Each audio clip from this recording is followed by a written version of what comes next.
करोत विष्णु स्रगन्त्या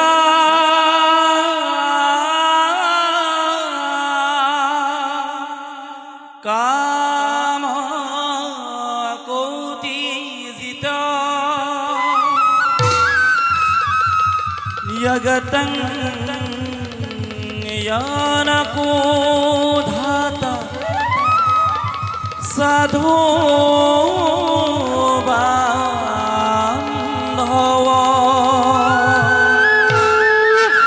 प्रवेशर के राग सिंधु एक ताल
রাম হরি সর্ব জনে বুলারে রাম হরি রাম হরি সর্ব জনে বুলা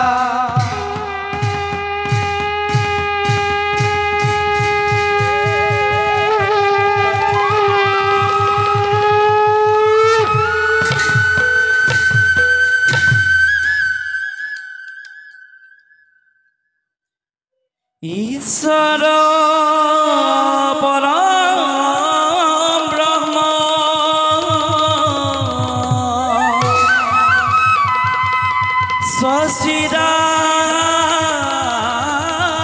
সচিদানন্দ বিগ্রহ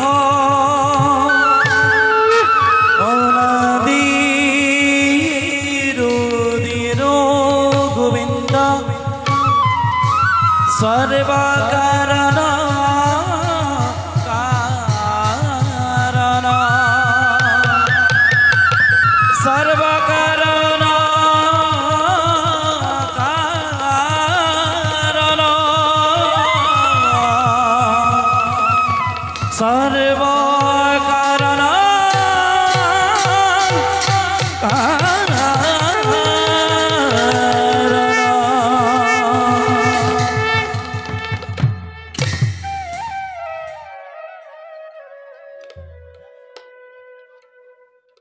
পরম পিতা অনাদি নিৰঞ্জনৰ ইচ্ছাত আমি এই বিশ্ব ব্ৰহ্মাণ্ডৰ জীৱসমূহৰ পালনৰ গভীৰ দায়িত্ব কৰিছোঁ বহন।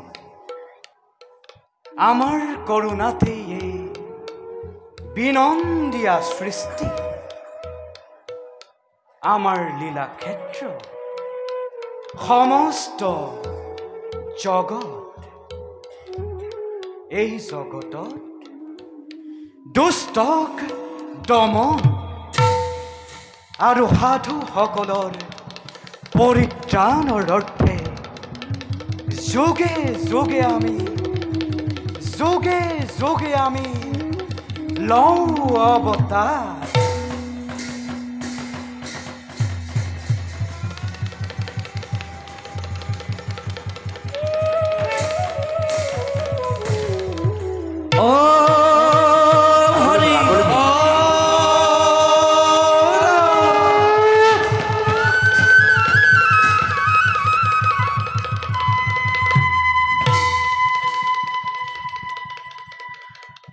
পদ্ম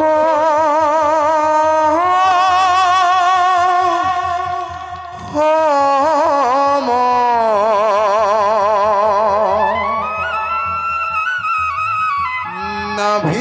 নাভিজার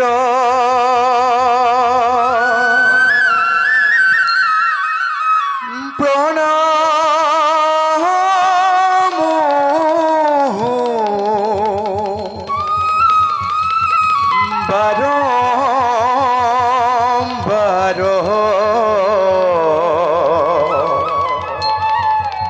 নমো দিব্য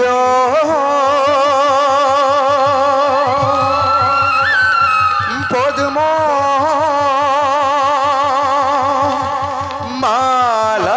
মালাধারী নমো দিব্য পদ্ম মালাধারী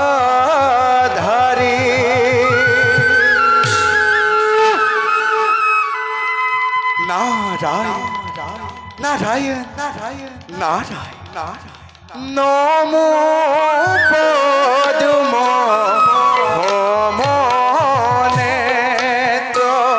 পদ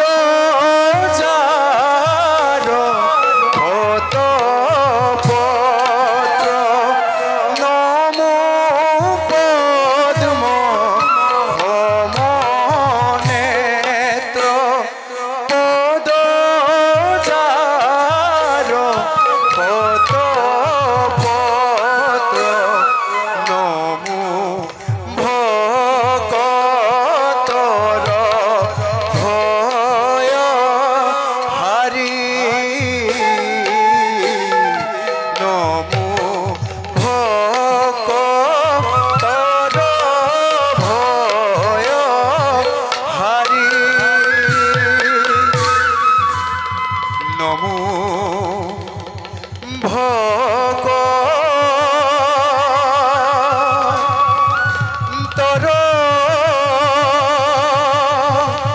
ভয় হারি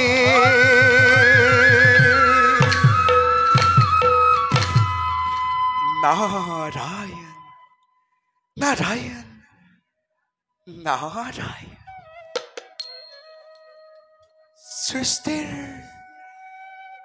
সৃষ্টির মহাপালক মহাপ্রভু ভগবন্ত আছে সংসাৰৰ সুবিমল চিন্তাত বিভোৰ হে প্ৰভু কমল লোচন গ্ৰহণ কৰি নাৰদৰ ভক্তি ভৰা অঞ্চলে বেকত কৰকচোন নাৰকী কপট সৃষ্টি পালকৰ হৃদয়ৰ বিমৰ্ষতাৰ কাৰণ আহা দেৱঋষি প্ৰভু উপযুক্ত সময়তেই তুমি বৈকুণ্ঠত হলা বিদ্যমান নাৰায়ণ বাৰু কোৱাচোন নাৰদ প্ৰভু শুনো তোমাৰ মুখে আছে নেকি ত্ৰৈলোক্যৰ কিবা নবীন সংবাদ নাৰায়ণ নাৰায়ণ সৃষ্টিৰ মহাপালক মহাপ্ৰভু ভগবন্তক বুঝাই কব লাগে মই আজি সংসাৰৰ বতৰা উপহাস নকৰিব প্ৰভু উপহাস প্রভু চারি সাত জল স্থল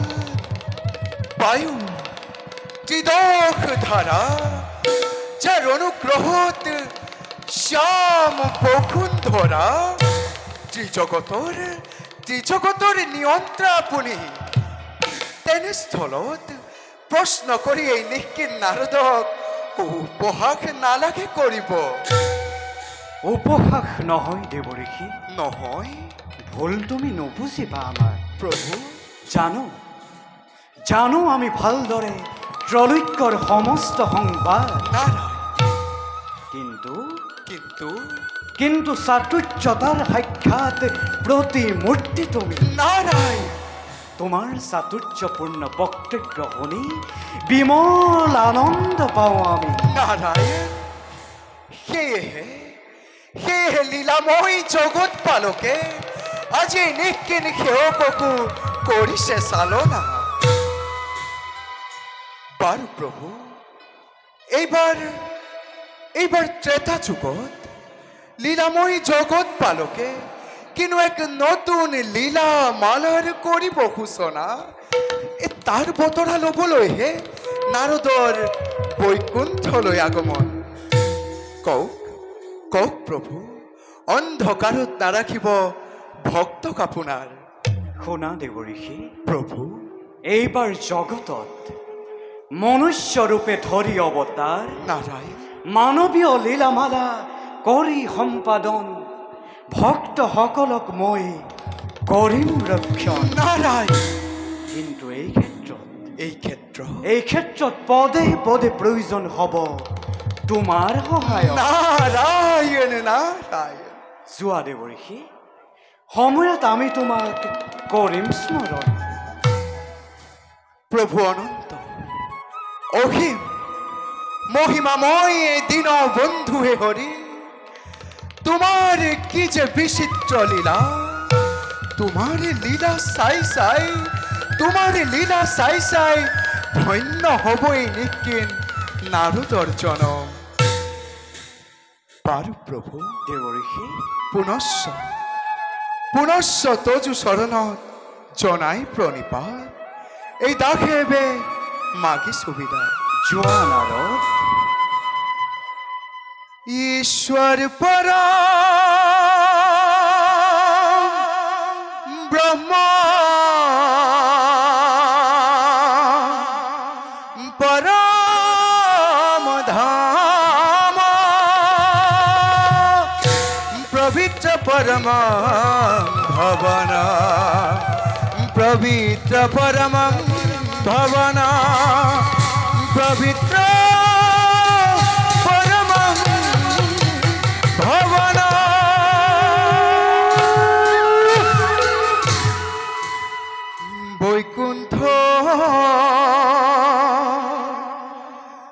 ভবনে দেখিলু নয়নে প্রভু ভগবন্ত হরি নারায়ণ নারায়ণ প্রভুরা তুলস রণতে এ পুনর পূর্বাজে এরুনু নুজুনু করি এরুনু নুজুনু এ করি নারায়ণ নারায়ণ প্রভু ভগবন্ত অনন্ত ঈশ্বর প্রপন্ন জনতারণ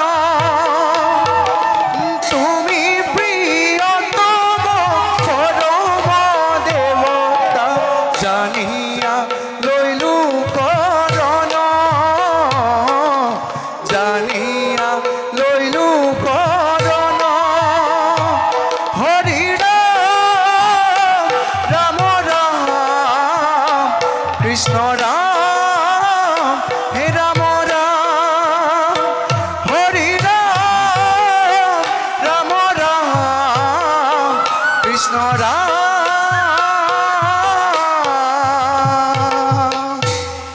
এ রাম রাম এ রাম রাম এ রাম রাম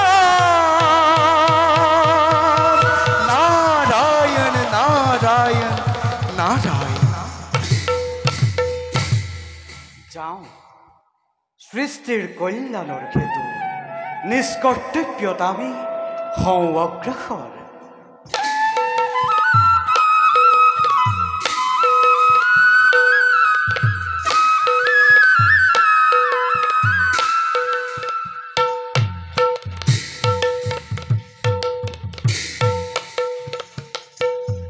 ও হৰি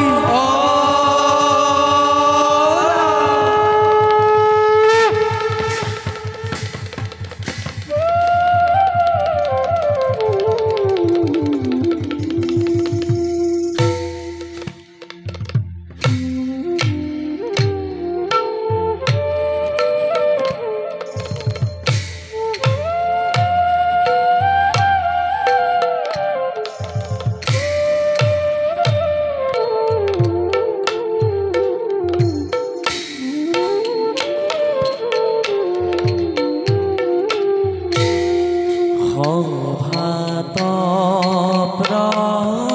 প্ৰৱেশ কৰে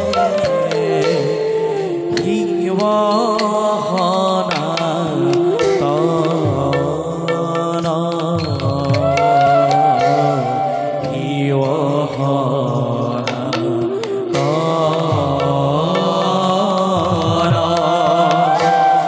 ককালে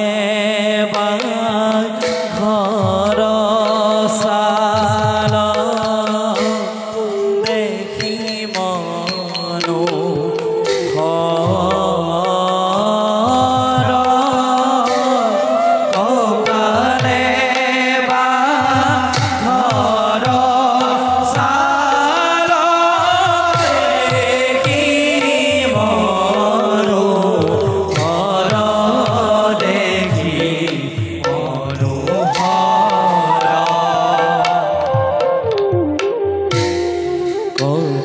কৌতুহ্যনে পাই না গোয়া কইলা খহি হৰ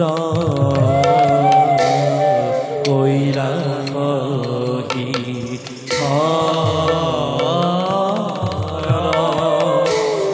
হৰ হৰ মহাদেৱ বোলা হৰ নৰ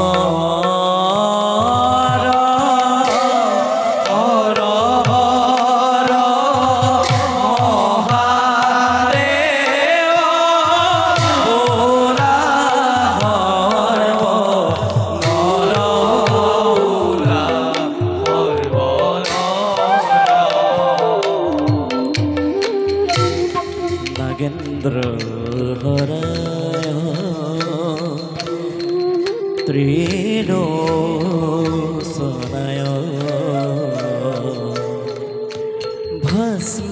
ভস্মঙ্গগারায় মহেশ্বরায় নেত্রায় শুদ্ধায় দিগম্বরায়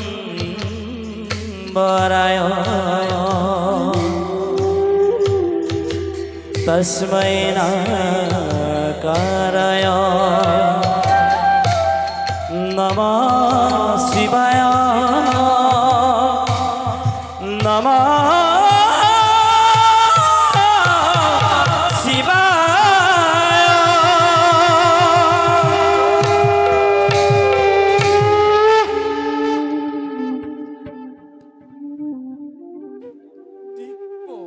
দরিদারে পরিপূর্ণ আমার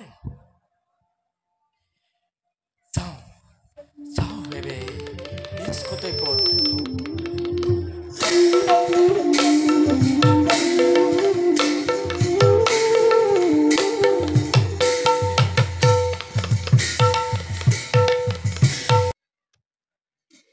ও হরি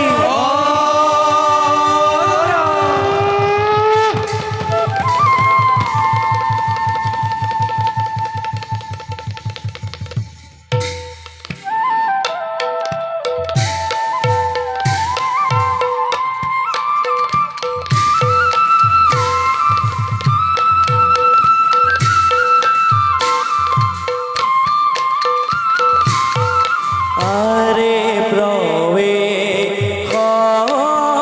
করিয়া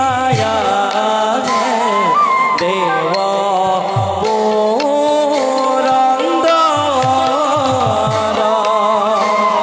সঙ্গে চলে দেব গণ দেখিতে সুন্দর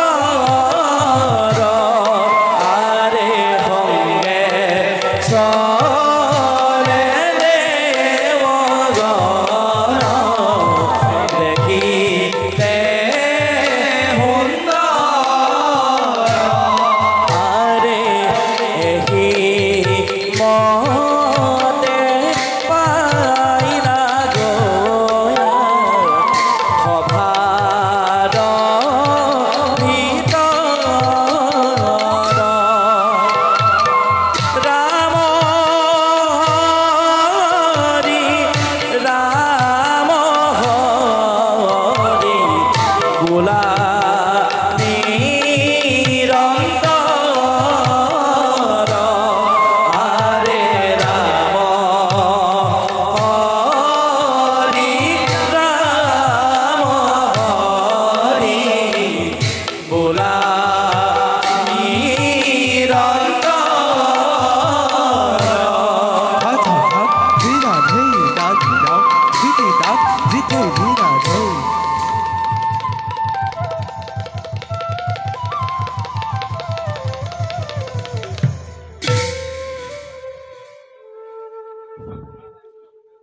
ত্ৰিজগতৰ যক্ষ ৰক্ষ নাগ নৰ এই সকলোবোৰৰ চিৰ আকাংক্ষিত অমৰাৱতীৰ অধীশ্বৰ মই দেৱ পুৰন্দৰ ৩৩ কোটি দেৱতাই যাৰ এটি আদেশ পালনৰ বাবে সদা হস্তম অদিতি নন্দনময় দেৱৰাজ ইন্দ্ৰ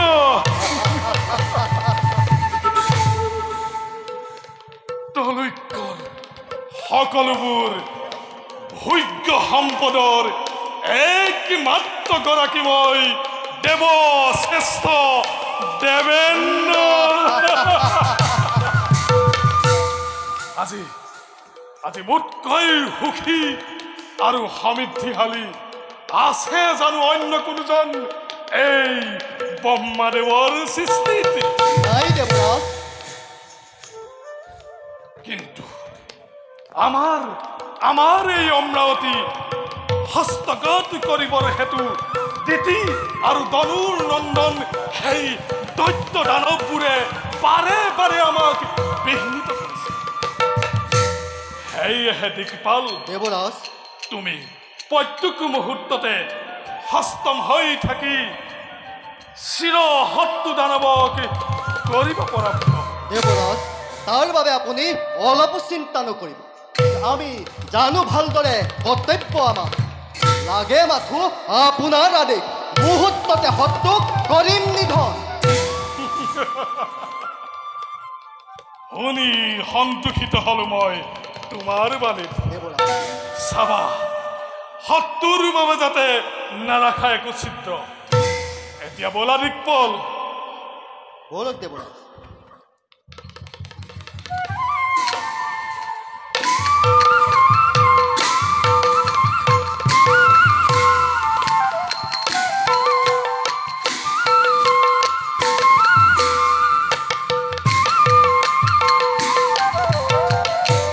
ও হৰি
সমস্ত গ্ৰহৰ অধিপতি জগতৰ শ্ৰেষ্ঠ দেবতা গহৰাজ ধনী মোৰ এক কথাক্ষতে ভস্মীভূত হব পাৰে সমস্ত জগত এটি পলকতে। কাৰণ যতেই দৃষ্টি মোৰ ততেই প্ৰলয়।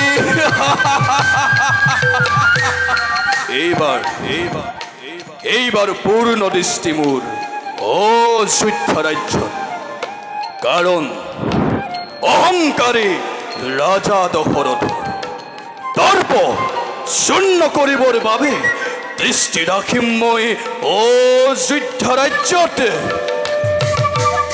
কাৰণ অন্য দেৱতাক পূজা কৰে মানৱে সাক্ষাৎ পাবৰ বাবে, কিন্তু এই গ্ৰহপতি শনিক পূজা কৰে সাক্ষাৎ নাপাবৰ বাবে।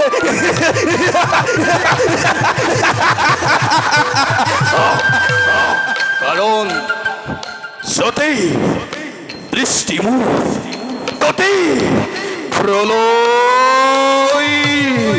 যতেই দৃষ্টি মোৰ ততেই প্ৰলয়। যতেই দৃষ্টি মোৰ ততেই প্ৰলয় প্ৰলয় প্ৰলয়।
চলে মহামন্ত্ৰী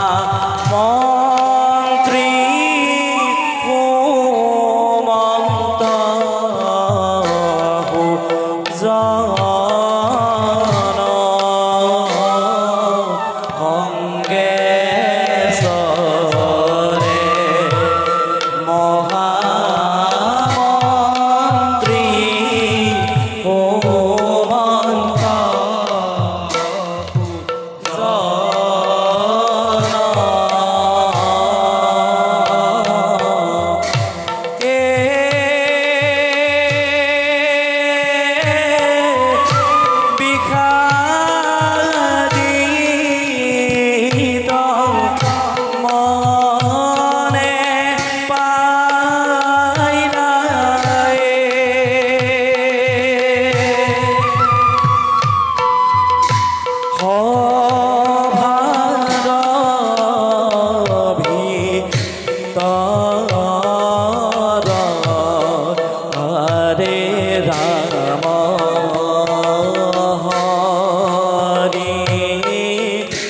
ৰাম হৰি বোলা সৰ্ব নৰ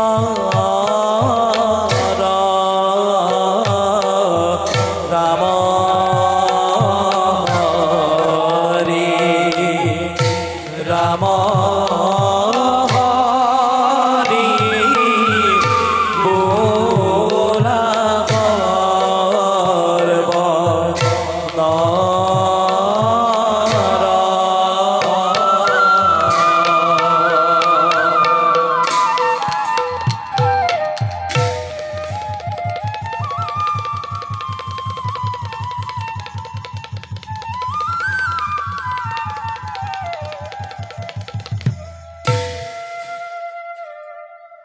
অযোধ্যাৰ মহামান্য মন্ত্ৰীবৰ মহাৰাজ আছেনে কুশলে মোৰ ৰাজ্যৰ জ্ৰত প্ৰজাগণ অভাৱ অনাটন অথবা বহিঃশক্তিৰ আক্ৰমণে কৰে নেকি জৰ্জৰিত প্ৰজাগণৰ জীৱন জনাওক জনাওক মন্ত্ৰীবৰ নকৰি পলম মহাৰাজে সকলো প্ৰজাৰে মংগলে অযোধ্যা ৰাজ্যত কিন্তু মহাৰাজে কিন্তু বুলি ৰৈ গ'ল কিয় মন্ত্ৰীবৰ মহাৰাজে আজি কিছুদিন ধৰি নিৰীক্ষণ কৰিছো আপোনাকে পূৰ্ণিমাৰ চন্দ্ৰহেনে মুখনি আপোনাৰি হঠাতে দেখোঁ কিয় বিষাদৰ কলিয়াটা ওৰে আবৰা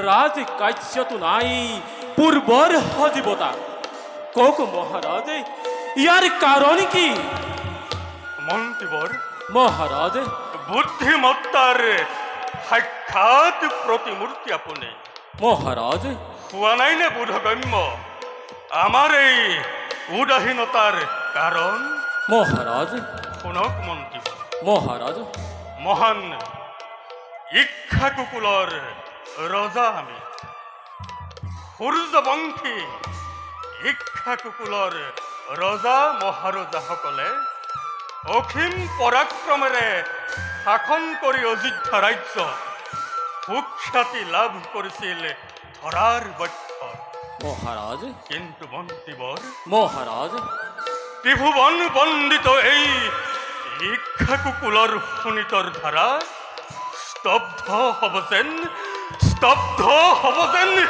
আজি এই দশৰথৰ নামত আপুনিতো জানে মন্ত্ৰীবৰ মহাৰাজ পৰিমিত অপুত্ৰক মই লাহে লাহে যৌৱনেও মেলনি মাগি বাৰ্ধক্য নামি আহিব আমাৰ শৰীৰলৈ মহাৰাজ সন্তানৰ অবিহনে এই মহান বংশ ৰক্ষা হ'ব কেনেকৈ কোনে কৰিব জলপিণ্ড দান কোনে কৰিব অযোধ্যা শাসন মন্ত্ৰীবৰ মহারাজ এই কথা আমার অগোচর নহয় মহারাজ মন্ত্রীবর ভাগ্যের লিখন ইতু অখণ্ডনীয় তথাপিতো মহারাজ মন্ত্রীবর আমার অন্তর আত্মাই কয় নিশ্চয় এদিন সন্তানৰ মুখ দেখিব আপুনি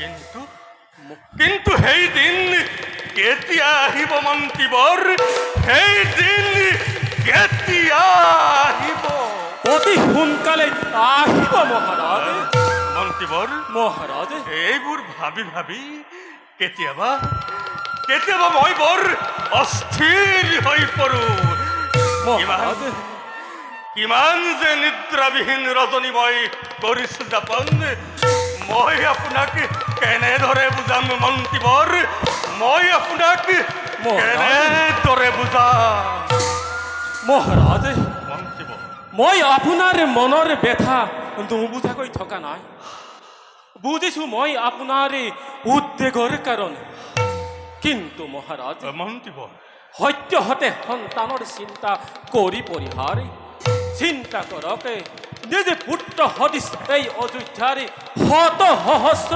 প্ৰজাগণৰ কথা মন্ত্ৰীবৰ মহাৰাজ অযোধ্যাৰ প্ৰজাগণৰ কথা হয় মহাৰাজ কওক কওক মন্ত্ৰীবৰ কি হৈছে কি হৈছে মোৰ প্ৰিয় প্ৰজাগণৰ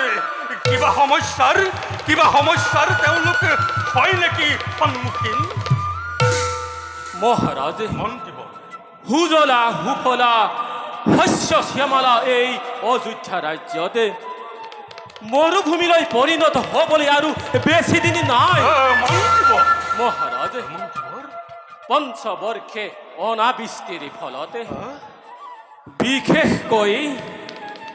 বিশেষকৈ অযোধ্যাৰ দক্ষিণ প্ৰান্তৰ প্ৰজাসকলে দক্ষিণ প্ৰান্তৰ প্ৰজাসকলে হয় মহাৰাজ দক্ষিণ প্ৰান্তৰ প্ৰজাসকলে অন্নৰ অভাৱতে ৰাজ্য ত্যাগ কৰিছে অন্নৰ অভাৱত ৰাজ্য ত্যাগ কৰিছে মন্ত্ৰীবৰ মহাৰাজ দক্ষিণ অযোধ্যাৰ আজি এনেকুৱা অৱস্থা হয় মহাৰাজ সময় থাকোঁতে কিবা এটা উপায় চিন্তিত কৰক মহাৰাজ নাৰায়ণ নাৰায়ণ দেৱৰ মহামন্ত্ৰী সুমন্তৰ কথা একেবাৰেই খসা মহাৰাজ প্ৰজাগণৰ কথা তো দূৰৰে কথা এই দক্ষিণ অযোধ্যাত তুমি শুনিবলৈ নোপোৱা পশু পক্ষীৰ মাত দেৱৰ এই সকলোৱে তোমাক ধিক্কাৰ দি এই অযোধ্যা ত্যাগ কৰিছে চিৰদিনলৈ দেৱৰ ইয়াৰ কিবা এটা ব্যৱস্থা কৰা সূৰ্যবংশী ৰাজা দশৰথ দেৱৰ নতু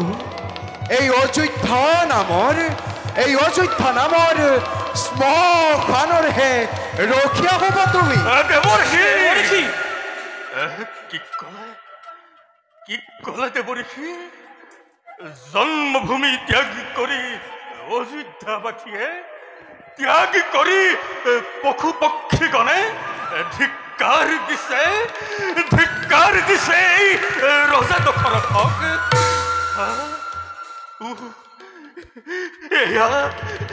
এয়া বাৰু মই কি কাম কৰিলো বিষয় বাসনাত মত্ত হৈ উদ্বিগ্ন হৈ সন্তানৰ চিন্তাত মোৰ পুত্ৰ সম প্ৰজাসকলক মই কৰিছো অৱহেলা নাই দেৱৰ্ষি অচিৰতা মই ইয়াৰ কৰিম প্ৰতিকাৰ নাৰায়ণ দেৱৰীখি মন্ত্ৰীবৰ টিকা লক্ষ্য আপুনি নিশ্চয় অযোধ্যাৰ বৃষ্টিপাত নোহোৱাৰ কাৰণে আপুনি জানে ব্যক্ত কৰক দেৱৰীখি আমাক আপুনি মুক্ত হস্তে ব্যক্ত কৰক মন্ত্ৰীবৰ দেৱৰীখি ইন্দ্ৰৰ অধীন মেঘগণে কিবা হেতু বৃষ্টিপাত কৰা নাই তাকহে নুবুজিলো আমি দেৱৰীখি শুনা ৰাজা দশৰথ দেৱৰ্ষি তেওঁ তোমাক মই হেতু পথে দেৱৰ্ষি প্ৰথমে পৰিভ্ৰমণ কৰি তুমি তোমাৰ অযোধ্যাৰ দক্ষিণ প্ৰান্তত ৰাজ সাহায্য প্ৰদান কৰা তুমি ভোকাতুৰ প্ৰজাগণৰ মাজত আৰু তাৰ পাছত দেৱৰীষি তাৰ পাছত গমন কৰি তুমি অমৰাৱতীপুৰে সোধাগৈ দেৱেন্দ্ৰক তুমি ইয়াৰ কাৰণ দুবাহুত আছে তোমাৰ অসীম শক্তি দেৱৰীষি পৰাজিত কৰি দেৱেন্দ্ৰক সন্মুখ সমৰত বৃষ্টিপাত কৰোৱা তুমি অযোধ্যা ৰাজ্য দেৱৰীষি উত্তম অতি উত্তম দেৱৰীষি আপোনাৰ বাক্য হীৰগত কৰি আজি এই যাত্ৰা কৰিম মই প্ৰজাগণৰ মাজলৈ নাৰায় অন্ন বস্ত্ৰ প্ৰদান কৰি ৰাজভঁৰালৰ পৰা প্ৰথমতে মই প্ৰজাগণৰ ৰাখিম প্ৰাণ নাৰায় আৰু তাৰ পাছতে চাম ভালদৰে কিবা দৰে বৃষ্টিপাত নকৰে দেৱেন্দ্ৰই আছে মোৰ দুবাহুতে অসীম শক্তি নাৰায় প্ৰলয়ৰ সংহাৰ মূৰ্তি ধৰি বাধ্য কৰাম দেৱৰাজকে বৃষ্টিপাত কৰাবলৈ অযোধ্যা ৰাজ্যতে নাৰায় দেৱৰীষি ৰাজন কৃপা কৰি দাসক সোঁৱৰালে আপুনি আপোন কৰ্তব্য সেই হেতু দেৱৰীষি ৰাজন এই অযোধ্যাৰ ৰজা প্ৰজা সবাৰে হৈ দজু চৰণতে আমি জনাইছো শত সহস্ৰ প্ৰণাম কল্যাণ নমস্ত ৰাজলক্ষ্মী পুনৰ বসতি লাভ কৰক অযোধ্যা ৰাজ্য দেৱৰীষি সৰ্বমঙ্গল মঙ্গলে শিবে সৰ্বাৰ্থ সাধিকে শৰণ্যতম্বকে গৌৰী নাৰায়ণী নমস্তুতে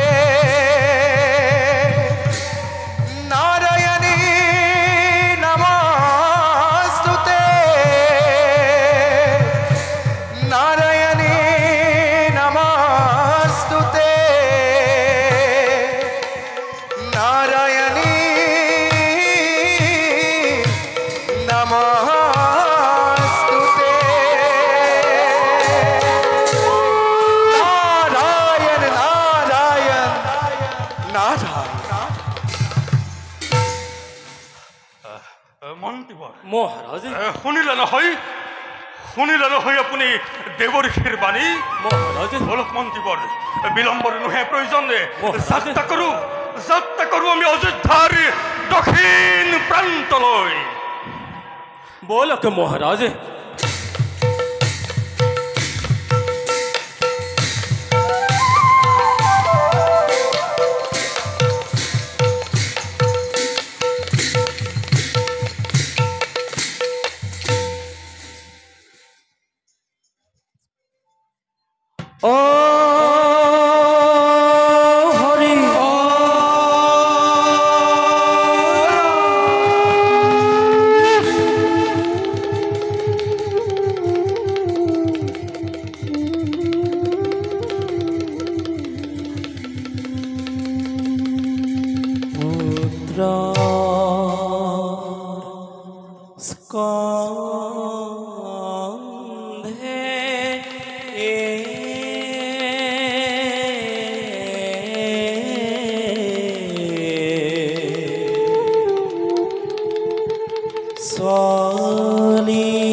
পুত্ৰ স্কন্ধে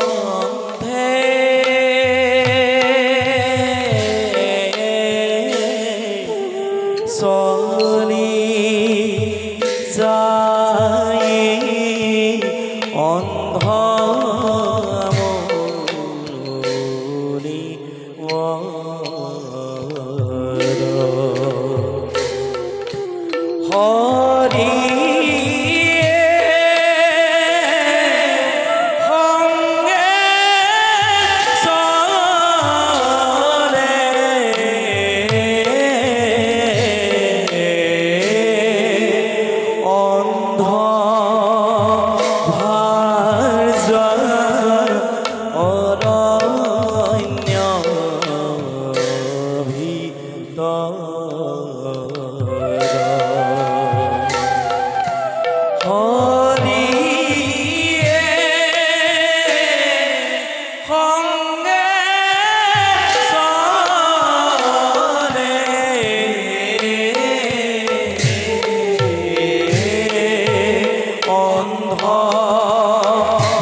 এই অধম পুত্ৰৰ হত সহস্ৰ কৌটি প্ৰণিপাত কৰিপাক গ্ৰহণ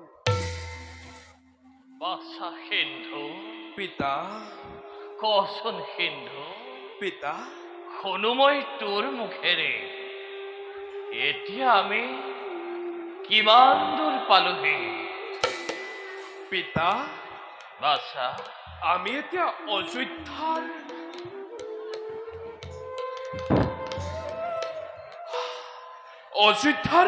দক্ষিণ প্ৰান্তৰ সীমামূৰীয়া দুৰ্ঘোৰ অৰণ্যৰ মাজত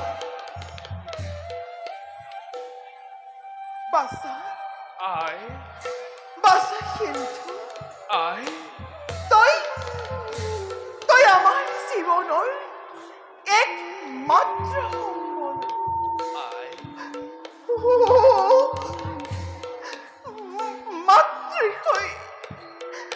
মাতৃষৈ নেদেখিলো মই নিজ পুত্ৰৰ মুখ আই কেনেকৈ বাছা আচোন তই মোৰ কাষলৈ মই কাষতে আছো স্পৰ্শ কৰে তোৰ কোমল শৰীৰ আই আনন্দ লভ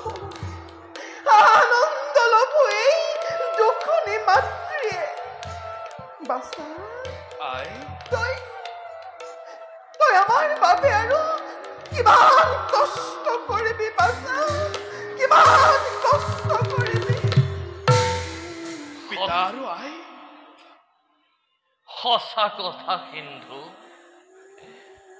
আমি তোৰ কলগ্ৰ হৈ আৰু কিমান দিন জীয়াই ৰাখিবি, আৰু তই আমাক কিমান দিন জীয়াই ৰাখিবি অ সিন্ধু, আমাক কিমান দিন জীয়াই ৰাখিবি। পিতা আৰু আই, বাছা সিন্ধু, তোমালোকে তেনেকৈ নকবা মোক। পিতৃ মাতৃৰ চৰণ সেৱা কৰাই পুত্ৰৰ জানো একমাত্ৰ কৰ্তব্য নহয়? তোমালোকক সেৱা কৰি মই যে কিমান আনন্দ পাওঁ, সেয়া তোমালোকক মই বুজাম কেনেকৈ? বাছা, আই, সেৱা কৰাৰো এটা বয়স আছে। তই ইমান কম বয়সতে কিমান কষ্ট কৰিছ, সেই কথা পিতৃ মাতৃয়ে কেনেকৈ সহ্য কৰো বাছা, কেনেকৈ সহ্য কৰো। হাই, মইনো কি কষ্ট কৰিছো যি পিতাৰ বাবে এই বিনন্দীয়া ধৰণী দৰ্শন কৰিবলৈ পালো, আৰু যি মাতৃয়ে 10 মাহ 10 দিন গৰ্ভত ৰাখি বক্ষৰ অমৃত পানেৰে সৰুৰ পৰা মোক ডাঙৰ কৰিলেহি, সেই প্ৰতিদান জানো কোনোবা পুত্ৰই খুজিব পাৰিব পিতা আৰু আই? কেতিয়াও নোৱাৰে। বাছা সিন্ধু, পিতা, তই বৰ ডাঙৰ ডাঙৰ কথা কবলৈ শিকিলি অ বাছা। পিতা, তই বৰ ডাঙৰ ডাঙৰ কথা কবলৈ শিকিলি। হেৰা পৰিস্থিতিয়ে তোক বাধ্য কৰাইছে বাছা। যি বয়সত তোৰ সমনীয়াই হাঁহি ধেমালি কৰি জীৱন পাৰ কৰিছিল, সেই বয়সত তই আমাৰ বাবে দুৱাৰে দুৱাৰে অন্ন বিচাৰি ঘূৰি ফুৰিছ, হাবিয়ে বননিয়ে ফল মূল বিচাৰিছ, কেতিয়াবা ভোকত, কেতিয়াবা অনাহাৰে অনিদ্ৰাই তই কিমান যে বিনিদ্ৰ ৰজনী পাৰ কৰিছ, তাৰ কোনো সীমা সংখ্যাই নাই বাছা। বাছা পিতা,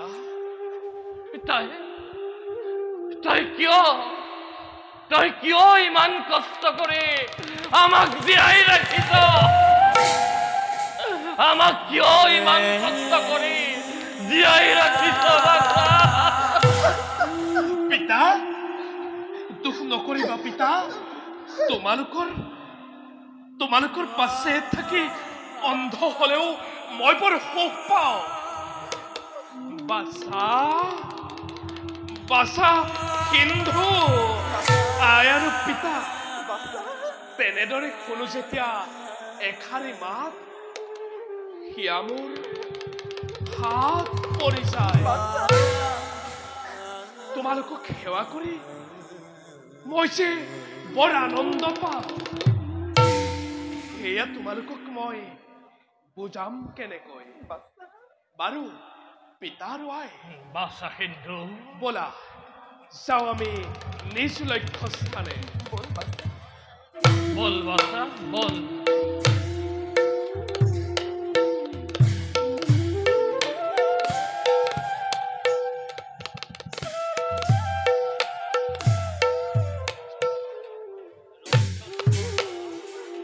পিতা, তই কৈছিলি আমি এতিয়া অযোধ্যাৰ কোনোবা সীমামূৰীয়া দক্ষিণ অঞ্চলত অৱস্থান কৰিছো। পিতা আমি তুৰ্খৰ অৰণ্যৰ মাজত। কিন্তু কিন্তু শুনা নাই যে মই পশু পক্ষীৰ মাত। সন্ধ্যা নামি আহিলি ভাষা ধৰাৰ বক্ষলৈ পিতা বাছহিন্দু সেইটো সন্ধ্যাক্ষণ পঞ্চবৰ্ষে অনাবৃষ্টি বজ্ৰপাতৰ বাবে দুৰ্ভিক্ষই দেখা দিছে অযোধ্যা ৰাজ্যত আৰু ফল মূল অন্নৰ অভাৱত পশু পক্ষীও হৈছে দেশান্তৰ। আনকি পিতা অন্নৰ অভাৱত প্ৰজাসকলেও এৰিছে ৰাজ্য। প্ৰজাসকলে কৰিছে কঞ্জনা। এনে বোলে অমংগল ৰাজা দশৰথৰ বাবে হৈছে। আই আমাৰ শ্ৰীফল আশ্ৰমতো হৈছে নেকি ফল মূলৰ অভাৱে? প্ৰিয়ে আমাৰ শ্ৰীফলা আশ্ৰমতে হোৱা নাই ফল মূলৰ অভাৱ। কিন্তু বেজাৰ লাগিছে মোৰ সেই শান্তিপ্ৰিয় প্ৰজাবৰ্গৰ বাবে। পিতা ৰজা দশৰথৰ কুকাণ্ডৰ বাবে শান্তিপ্ৰিয় প্ৰজাবৰ্গই বহন দিব লাগিছে অশেষ যন্ত্ৰণা।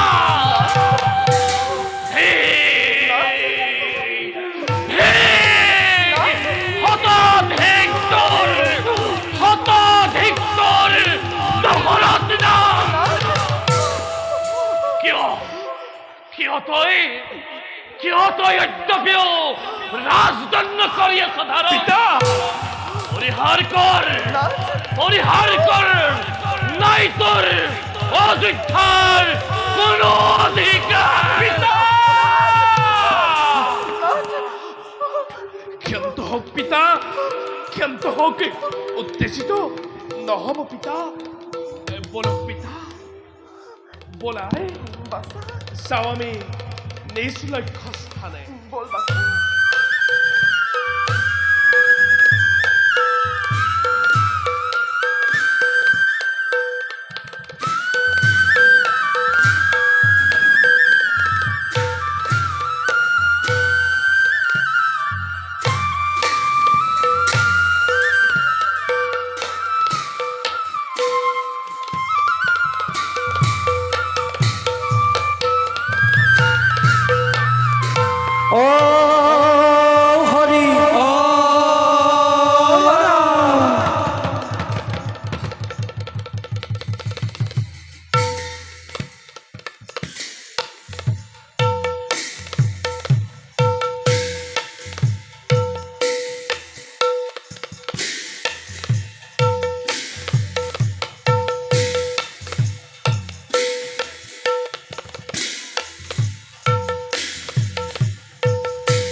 বুজিছ তো কি বুজিছ?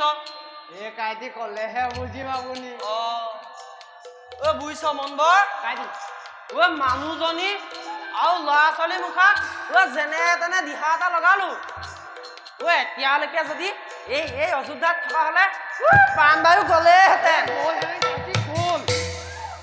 মনবৰ ঘৰত যি এপদ লাম লাকুটো আছে লৈ সেই আজান্তিমূলকৰ গাঁৱত থকা পৰিয়ালটি কাষলৈ যাওঁ নবল।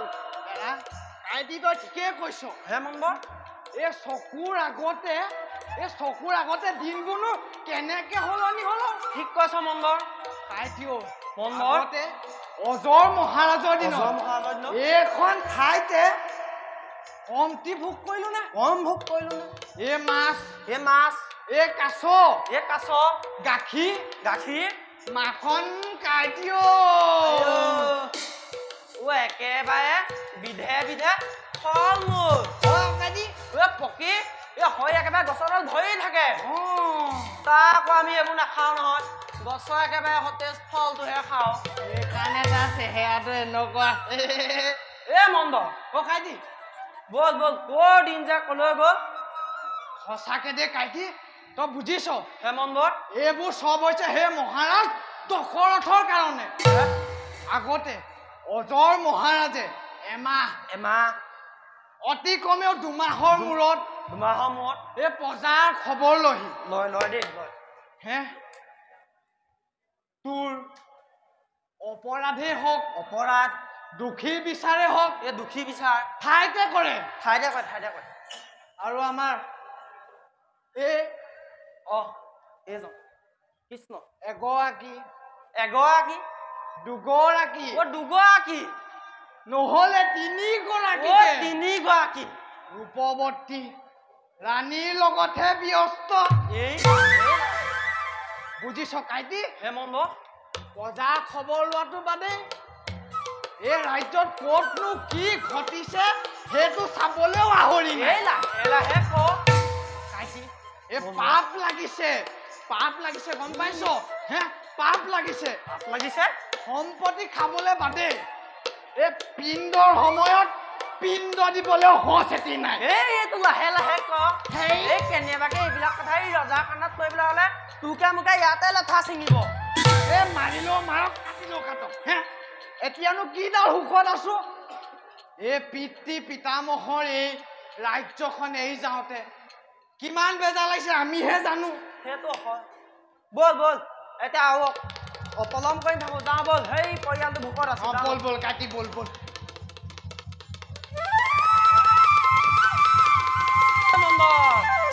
পিছফালৰ পৰা কেলে মাতটো লগাও হা তোৰ পিছে কিমান পালেগৈ কিমান পালেগৈ তই বুজাই নাই নে সেই কথা কলে চিধা চিধি কবি মোক এইবোৰ পাক লাগি কথা নকবি তোৰ কিমান পালেগৈ তাৰ লাজডাল চা নালাগে নেকি ক কিমান পালেগে ক নালাগে নেকি কাইটি ক একো নহয় লাজে লাগে লাজডাল চোৱা একো নহয়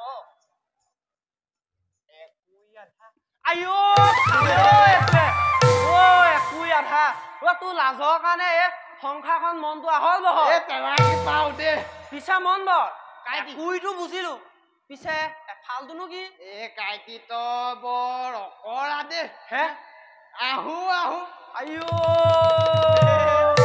বল যা বল কাটি বল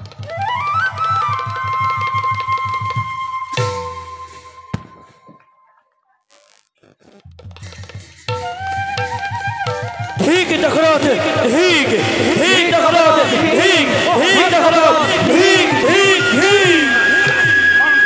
মহারাজ শুনিছেনে মন্ত্রীবর মহারাজ অযোধ্যার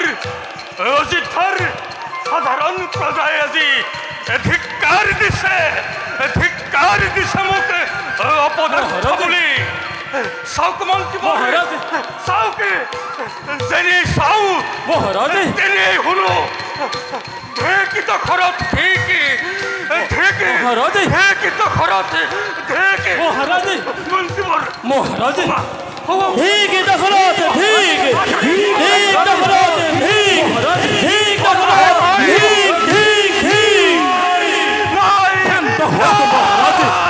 ক্ষান্ত হোক এয়া আপনার মনের ভ্রম হয় মহারাজ এয়া আপনার মনের ভ্রম সূর্য উদয়ের পৰা সূৰ্য অস্ত যোৱালৈকে বিনা আহাৰে ভ্ৰমণ কৰাৰ বাবে আপনাৰ শৰীৰ আৰু মন দুৰ্বল হৈ পৰিছে বলক মহারাজ আমি রাজকারেঙে যাও বিশ্রামে আনি দিব আপনার এই প্রাণর সজীবতা বিশ্রাম হয় মহারাজ নহয় মন্ত্রীবর মহারাজ নহয়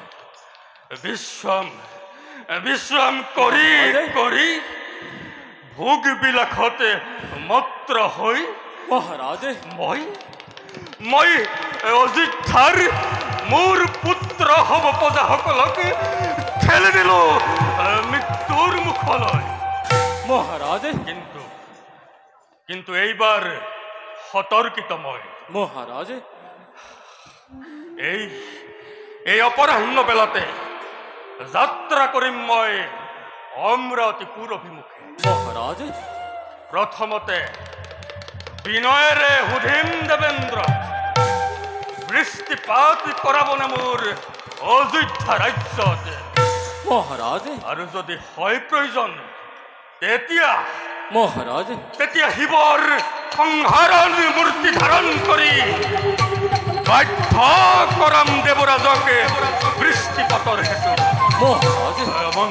মহাৰাজ মোৰ অবৰ্তমানত আপুনি অযোধ্যাৰ প্ৰজাসকলক ভালদৰে কৰিব পালন। এতিয়া আপুনি যাওক মন্ত্ৰীবৰ। আপনাৰ আজ্ঞা নিৰগত কৰি যাও মই নিজ কৰ্তব্যতে।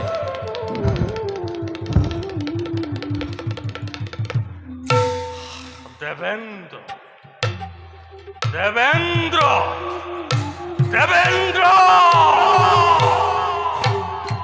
অহংকাৰৰ উচ্চ শিখৰৰ পৰা নামিবলৈ তুমি প্ৰস্তুত হোৱা। গৈ আছো দশৰথে অমৰাৱতীপুৰ অভিমুখে।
সকলোবোৰ ভোগ্য সম্পদ গৰাকী দেৱেন্দ্ৰ মোৰ স্বামী। জগতৰ সকলোবোৰ নাৰী মই হলো ঈৰ্ষাৰ কাৰণ মই হলো দেৱেন্দ্ৰিনী শচী। কিন্তু এটা কথা নোৱাৰো বুজিব স্বামী, মই সেই ৰূপৱতী থাকোঁতে শচী কিয় বাৰু স্বামী মোৰ অপেশ্বৰী গণৰ যাই তাক চাপি পুৰুষৰ লোভত অবলা নাৰী যাওঁ স্বামী মোৰ আহি পাব হ'ল ৰাজসভাৰ পৰা